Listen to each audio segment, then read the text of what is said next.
Welcome. Thank you for attending today's Q&A. Is your data security plan sufficient? This Q&A is a follow-up to AER 19 session D12, assessing plans to maintain confidentiality, how IRBs determine whether data security and management plans are sufficient. My name is Shayna Symbolian, and I'm Primer's Senior Membership Coordinator.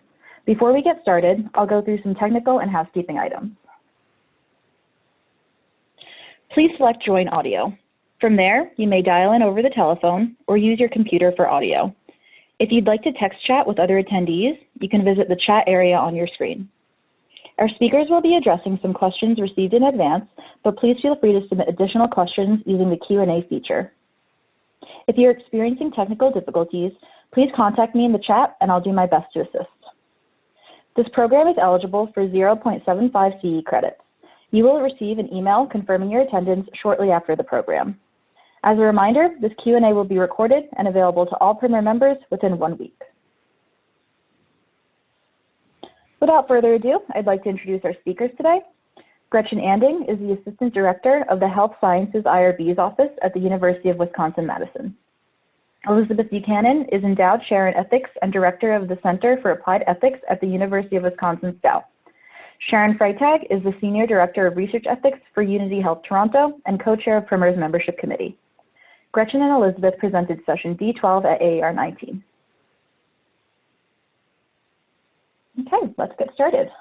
First question, what resources are available to IRBs to assist in making data security and management plan assessments? What institutional relationships are helpful for IRBs to have set up in order to be able to make appropriate data security and management plan assessments? Elizabeth? Yeah, sure. Hi, everybody. Welcome to this webinar. I just wanted to say, as a member of the Primer Board of Directors, thank you for participating. And we just want to extend our thanks to you and your institutions for your commitment to Primer. And getting directly into this question, data security, as we all know, has become one of the real challenges in the work of the IRB.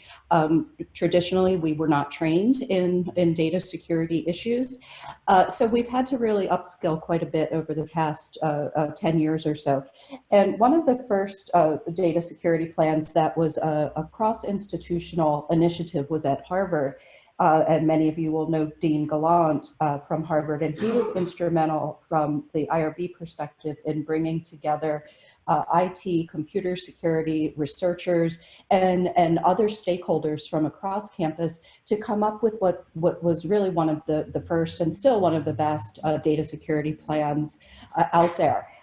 What they did was they developed a tiered approach to data, and so you would have at the level 1 very basic public data, no risk, that there would be no risks attached to it, and then up to a level 5 where the data would be something that would be, for example, in a locked room. You'd have to go to a specific location in order to use the data. The data were not accessible via a network. So there's this range of possibilities. Other institutions have since followed in that vein. Pittsburgh, University of Pittsburgh, and these are just a few that I've looked at recently and have still found very useful. So Pittsburgh, Oregon, Madison, Gretchen, you guys have done a great job, and Michigan's. And I think the commonality across these plans and approaches is the way IRBs are thinking about data vis-a-vis risk. So you'll see these different tiers or different levels, and then think about them across this continuum of no risk to minimal risk to greater than minimal risk. And so it really helps researchers think about the types of data as we get more advanced, of course, and we're looking at AI and machine learning. Some of this we're going to have to retool again, but I think for now I would really recommend, if you haven't developed your plans yet, take a look at Harvard, Pitt, Oregon, Madison, Michigan, and I'm sure there's many more out there. And they'll really help you think about the questions that you need to ask. They help in terms of providing researchers that perspective of how do you think about data in these various states. So meaning, when you're collecting data, when you're transmitting data, how do you delete data? So there's a range of issues that need to be covered in a data management plan.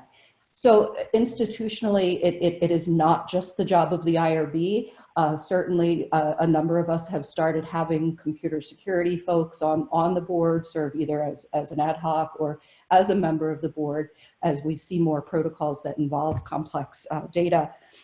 So I would recommend that you're very close, you're very friendly with your computer security folks on campus, your IT departments, and any other organizational stakeholders that that really are seeing data across the board. So at educational institutions, for example, issues with FERPA, or on the medical side, HIPAA. So there's always a collaborative approach that must be taken to ensure that your plans are going to be successful. Thank you. Great, thank you, Elizabeth. Let's go to our next question. Okay, so we have a few questions here. Is an encrypted thumb drive for data storage a recommended approach? Is it necessary to keep an encrypted thumb drive stored in a secured location, for example, a locked drawer, in between data entry episodes when a researcher is adding protected health information to the thumb drive? A researcher at institution A transfers a thumb drive with patient names to a research institution B 5 miles away, so the test data from B can be entered onto the drive. What's the recommendation for transferring the drive from A to B, in person or in the mail? I believe Sharon will be answering this one.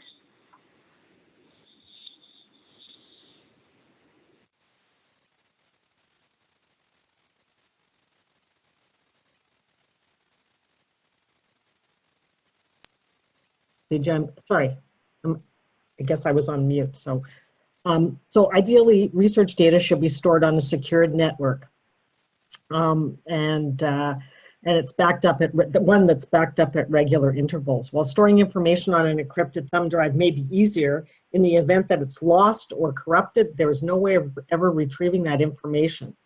A thumb drive should only be considered a temporary transfer media, and long-term storage should not be an option. And I know that when we review studies, we're very, very clear that if there appears to be some movement of data, that we're very, very clear as to asking how that is going to be done. So is it necessary to keep an encrypted thumb drive in a secured location? So again, encrypted thumb drives can be lost or stolen, and while it's difficult for someone to hack the data, losing a thumb drive is more common than you think. Best practice dictates that the thumb drive should be stored in a locked location, only accessible by a member of the research team. Passwords on the thumb drive should not be shared, and once the data is securely transferred and backed up, best practice would dictate that you delete the information from the thumb drive. And the third question is, first of all personal identifiable data should be on an encrypted thumb drive. And in this particular question, it didn't actually say that it was an encrypted one. So again, it's the researcher's responsibility to ensure that it's transferred to the correct person. And the only way of doing that is really by doing it personally. So it should be delivered to that person. And again, unless you're planning on leaving it there, the best practice would dictate that you download it either onto a secure system and then take your thumb drive back with you. So I'll turn it over to the next person. Hi. Great, thank you. Shanna, could I just jump in with a quick additional comment? Of course. Oh, great. So thank you, Sharon, for that. That is consistent with our recommendations as well. And I think you do highlight a really important point when it comes to data confidentiality and security, and that some of our conversations kind of focus on not only the human subject protections component, but also good research practice. And that is, how do you ensure that your data is stored in a place that is accessible and won't be lost and affect your research outcomes as well. So I do think that that also can contribute to the complexity of these conversations. And, you know, at our institution at University of Wisconsin-Madison, there are a lot of different platforms available for researchers that kind of address the how to make sure that your data is safe for you to do your research and reliable in that way. But that doesn't necessarily equate to how do you make sure that it's confidential and secure. So, so those are some of the challenges that we work through at our institution to make sure that, you know, we're kind of looking at both aspects of data security and storage. So I appreciate that Sharon, you know, kind of mentioned that. I think it brings up an important distinction. Great, thank you, Gretchen. We can move on to the next question now. Oh. Great. When ceding review to another institution, how do you vet that institution for their data security standards? Besides HIPAA audit standards, are there other measures to consider? Hi, so this is Gretchen, and I'm going to be answering this question. I was pleased to get this question because it allowed me to consult with the team in our office who works on reliance agreements and ceding review. And they have done a lot of work over the past few years to have some standard approaches to vetting institutions in which we're considering ceding review to. And data security standards are just one of the many things, as people know, that, you know, we need to consider prior to ceding review. When I spoke with our Reliance team, their response was, this can be challenging. There's a couple ways to approach it, depending on the institution. So the first thing that they look at is that other institution accredited? Because that provides a level of privacy and confidentiality standards that I think, you know, we can say from our side, you know, accreditation is, you know, ensuring that there are certain levels of standards at both institutions, consistent standards and checks that both institutions are upholding. So we would first look at whether the other institution is accredited. And that speaks pretty well for their data security standards. Another option is if the seeding process is going through the SMART IRB group where both institutions have signed on to utilize SMART IRB. If people are familiar with that, there is an implementation checklist that SMART IRB institutions can go through in order to check on the standard operating procedures of the other institution.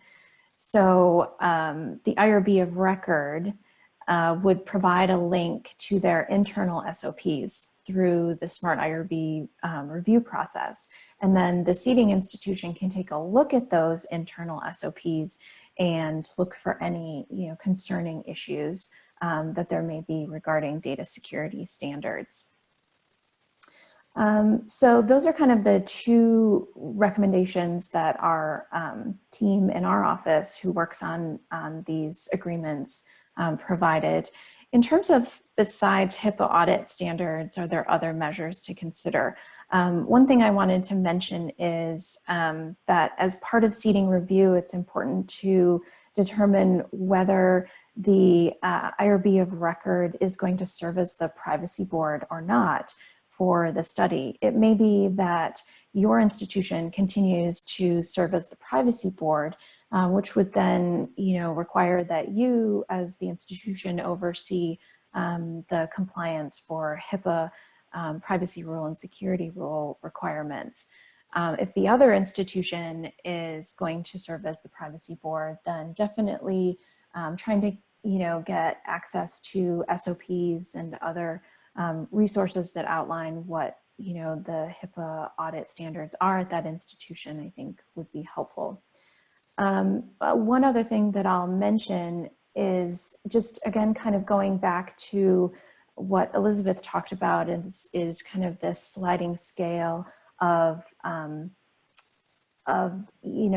data protections. We go from, all the way from restricted level 5 data down to level 1 data, which could be anonymous, not sensitive. And so I think it's important to also kind of consider your processes for vetting other institutions, potentially based on the type of data that's, going to be collected as part of that research study that's being seeded.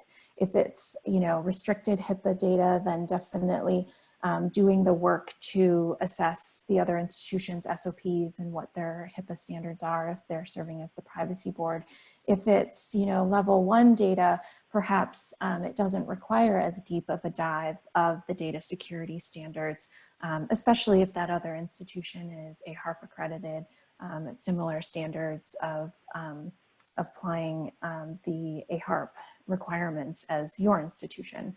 So, you may want to consider kind of focusing on the studies where the data is at higher levels of restriction and confidentiality requirements to determine how much vetting that you do.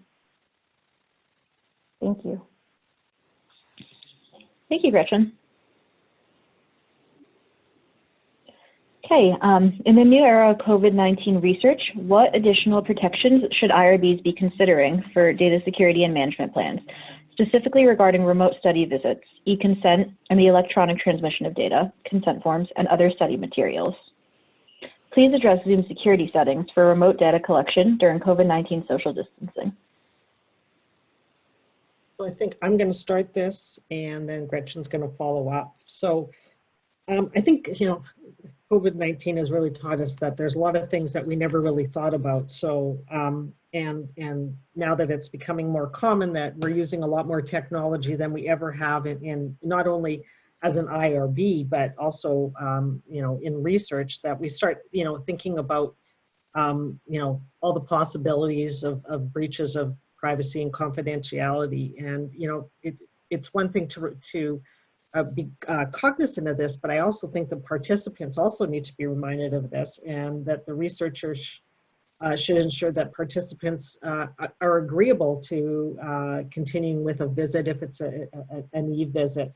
And some things that we've come across in the last little while to keep in mind is, do all participants have access to the technology required? I mean, there's a lot of research that is done at my institution with the homeless and inner city population, and they don't really have the same access to technology that some of your other participants may have. And if the visit involves discussing potentially sensitive information, does the participant have the privacy necessary in their home surroundings? And really, are they comfortable proceeding? Again, that is something that should be discussed prior to starting anything or using, Zoom or even over the phone. And another thing that's come up to us as well is, what if during the course of an e-visit, you suspect that the participant may be in a vulnerable state? If they're depressed, there's mental issues, suicidal ideation, if you suspect abuse, you should really think about having a plan in place to address these situations, because I think they are going to become more frequent than one-offs. So we don't use e-consent a lot, so I'm going to sort of defer to Gretchen on that, but we certainly have started to see it a little more often because family members can't come in to give a substitute decision maker consents. So we've been using that a little bit more regularly, but again, it should never ever be a substitute for a discussion with a potential participant. When you're transmitting data, consider the type of information that's being transmitted, and the more sensitive, the more safeguards that should be put in place. And when possible, the data should be transferred over a secure network, either using a file transfer protocol or a system like RedCap, which actually ensures secure data collection. And as a reminder, encrypting data in transit over open networks is actually required by HIPAA. And I think the one thing that has really come to the forefront is we hear a lot of researchers sort of wanting to do things that in a normal environment they would not have asked for, but just because they're dealing in a pandemic situation, that they think that all the ethical guidelines should be ignored. So I think the principles of respect, autonomy, and beneficence still need to be adhered to, and we've really struggled with that a bit. Everybody wants to get everything approved yesterday. Again, using with the last question, Zoom security settings. I think, you know, if you had stock in Zoom before this, you're a very rich person and you're probably not even listening to this webinar now. But you should know the difference. There are different types of Zoom accounts. There's the virtual healthcare account and the pro account. So the virtual healthcare account is the only one that has encryption and that fully complies with the HIPAA security standards.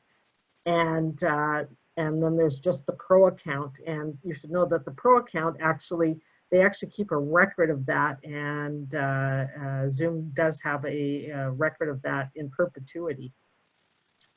So at minimum, and I think one should say this, at minimum, that you should, if you're using a pro account, you should make sure that it's password protected, that you require registration, you enable waiting rooms, lock the meeting once all participants have joined, and ensure that the moderator has the ability to remove participants. Screen share a single application, not your whole desktop. You would be surprised that people actually don't know how to do that the first time, and then everything comes up on the screen that they didn't intend to show. I think that's it. I think I've covered everything there. Gretchen, I'm going to turn it over to you. Thank you, Sharon. I will just quickly follow up on the Zoom security settings first, and then just mention some e-consent information. So I'm very glad that Sharon had that information for you.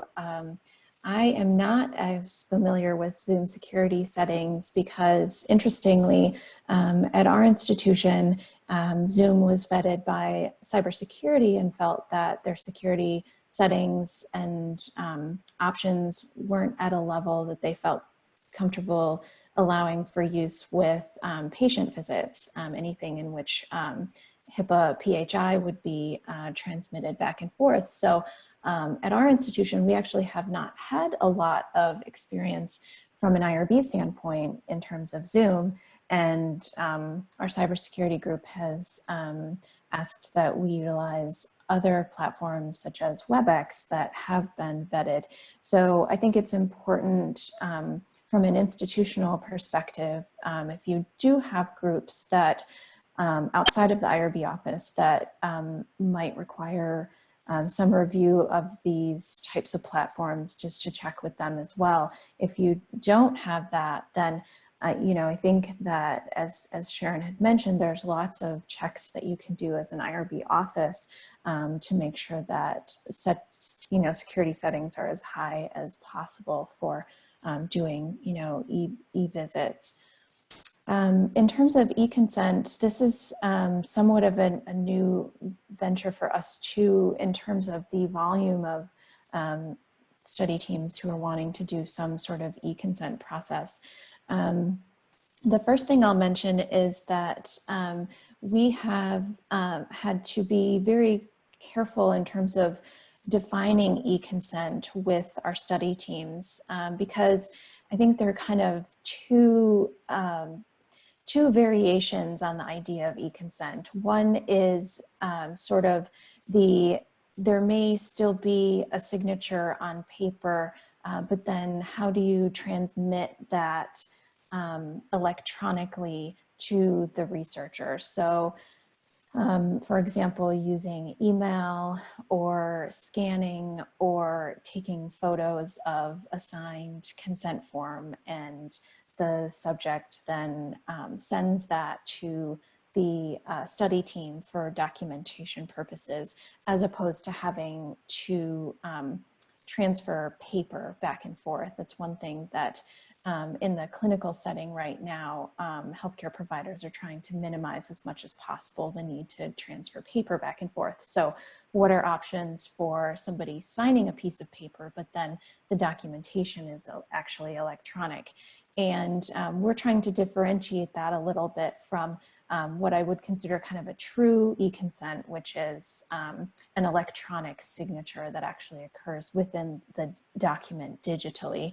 And that part has also led to some interesting conversations at our institution in terms of data security requirements and validation of subject's identity when signing electronic consent. And this is especially important for FDA regulated studies. The FDA has their Part 11 criteria regarding including things like e-consent and confidentiality and validation of signed documents. And so this has really brought to light some areas institutionally for us that we can improve on to have, you know, researchers have more resources for doing digital e-consent for their subjects. So we're moving that along pretty quickly to try to have some options available. Yeah, and if I could just jump in real quick, I just really wanted to call attention to the issues that Sharon raised before Gretchen's comments regarding both participant privacy, but also the privacy of those around them. And I think we're in this very bizarre state where we're all working from home, and our families are in the background, our kids, and and to be especially cognizant of those issues when we're engaging in, whether it's interviews online, whatever form of interaction it takes. I think we want to make sure our participants really understand how they're participating, and make sure that they feel safe. I think the comments about vulnerability were just really, I really appreciated hearing Sharon say it in those terms, because this has come on so quickly. And I think there's a lot that we're going to look back on and say, oh yeah, we should have from an ethics perspective. So just be very aware as you're looking at protocols, how individuals are participating, what locations, and making sure our researchers are able to advise on best practices for protecting both their privacy, the researcher privacy, as well as their participants and their families and surroundings.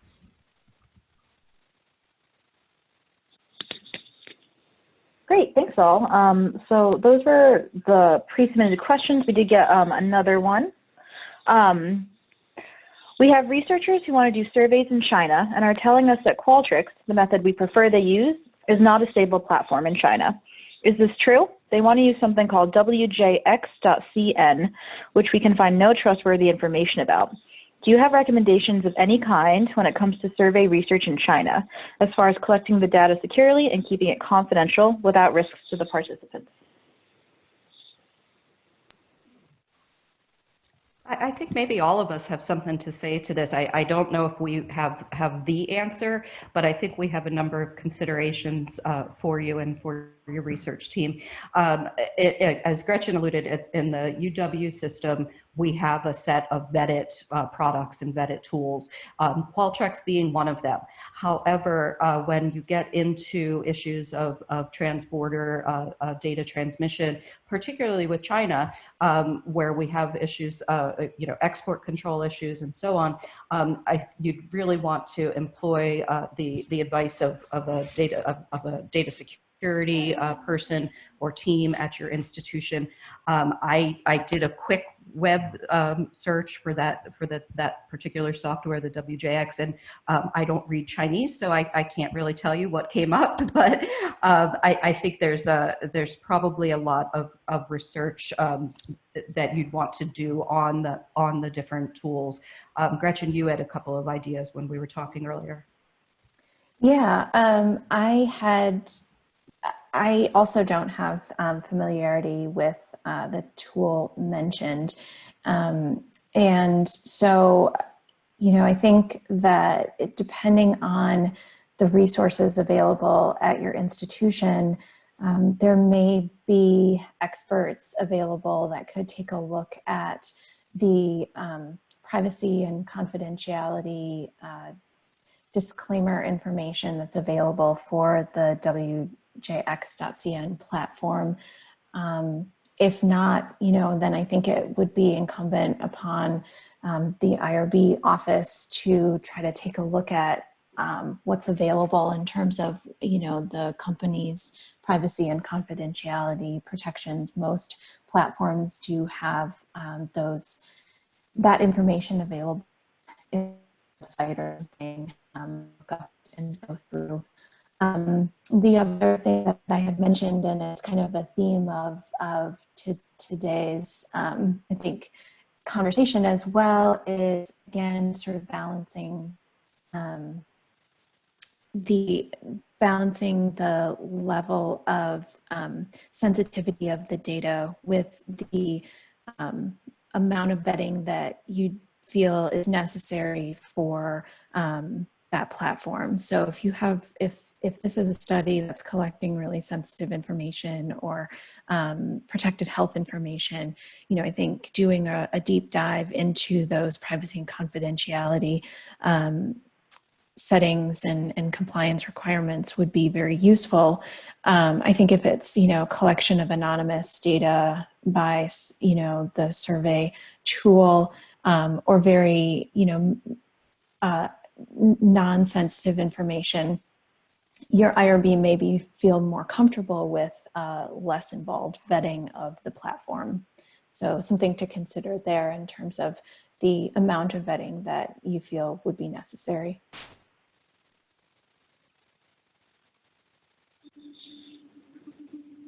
Okay, thank you. So we haven't received any more questions. We do have some time, so if anybody does want to submit a question for our speakers, you can do that through the Q&A feature. So yeah, we'll just wait a couple more minutes in case we do have some extra questions going on.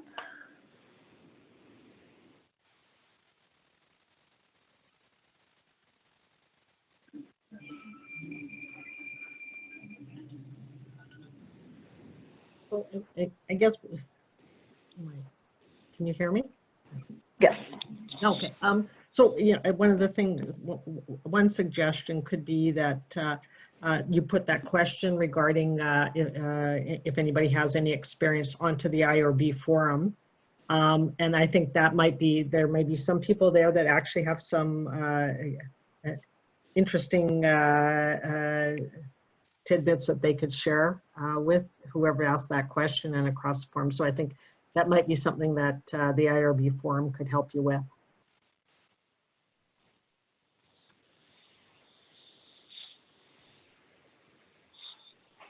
Definitely. Thank you, Sharon. Okay, we just received another question. Do all studies reviewed by your IRBs receive scrutiny for the data management plans? Is this done by an individual with specialized data security expertise or sent to another committee first? So I can start that.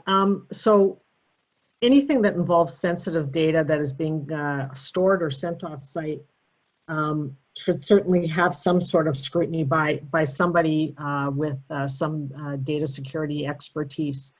And I think certainly from our committee, there's different ways of looking at it. In some institutions, you have a sign off by privacy before it even comes to the IRB. And so therefore, you know that they're comfortable with it. Or in other cases, during the review, you recognize that there's a potential for some data security issues. So you could send it to the privacy expert as well. And you know, certainly a data management plan should be part of any submission to the IRB for review.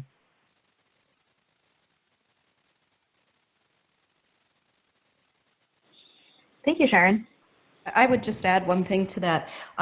In instances where you have grant proposals, which include data management plans and a separate IRB application, the IRBs and the grants offices need to really have good common understanding about what those documents should include. I know there's been many instances of what was stated in the grant proposal for the data management piece is very different than what the IRB ends up seeing, and so that can create some pretty big problems. So you'd want to have that conversation too.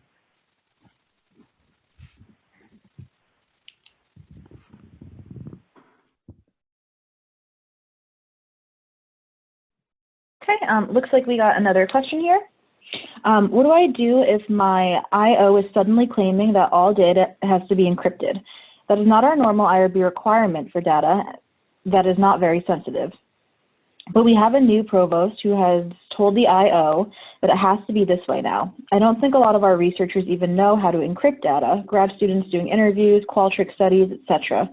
We also have one IRB member who is an encryption quote-unquote nut and hangs up our meetings with long rants about it.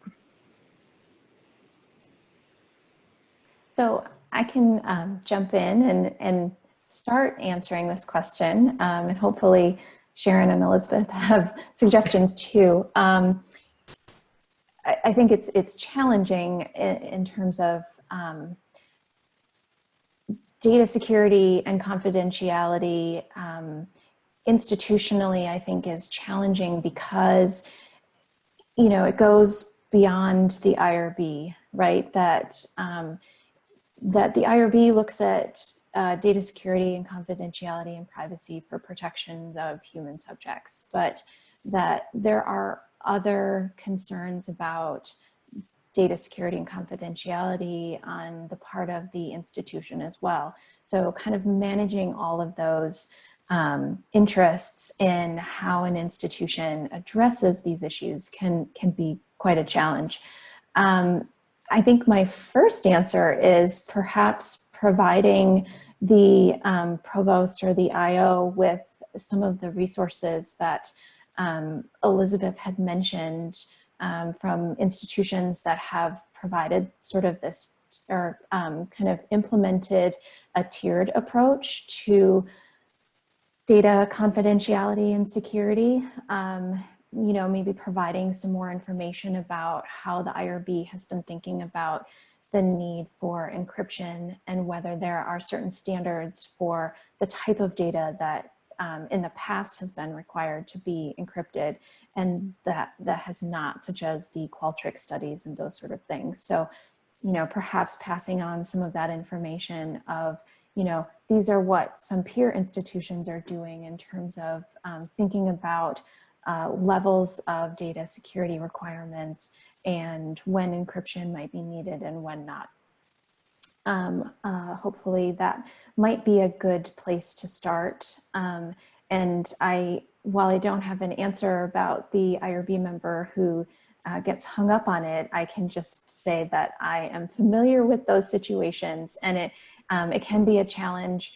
You know, perhaps having some more resources or kind of the systematic approach to how you think about encryption and when it's necessary and not, you know, may be helpful for that IRB member as well. Or you could just block that person on Zoom.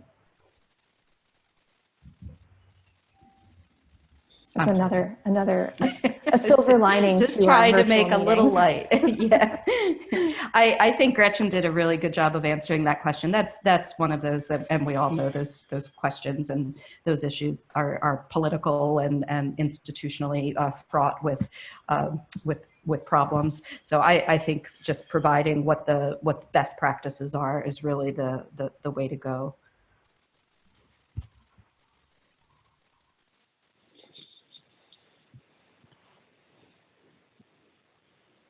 Okay, thank you. Someone asked if we could post the Zoom settings like checklist to the Q&A. We can definitely get that and make that available after the program. I actually just posted it right now in the Q&A, so. Oh, awesome. Thank you. So, but happy to share it otherwise. Great, thank you. So I'm not seeing any more questions coming in.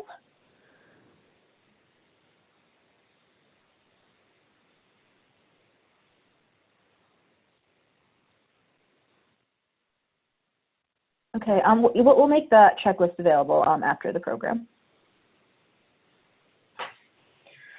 Great, so it looks like we've addressed all the questions that have come in. So I'd like to thank everyone on the line for attending today's program and for being part of Primer's membership community. Special thank you to Gretchen, Elizabeth, and Sharon for facilitating this Q&A. Again, you will receive an email confirming your attendance later this afternoon, and the recording of this program will be available within 1 week. Thank you again, and be well. You may now disconnect. Thanks, everyone. Thank you, everyone. I learned a lot from both of you. Thank you. Yeah. It was great to hear from all of you. Yeah. You too. Thank you. All right, everyone. Be well. You too. Stay safe. Bye. Stay safe. Yeah. Talk with y'all soon.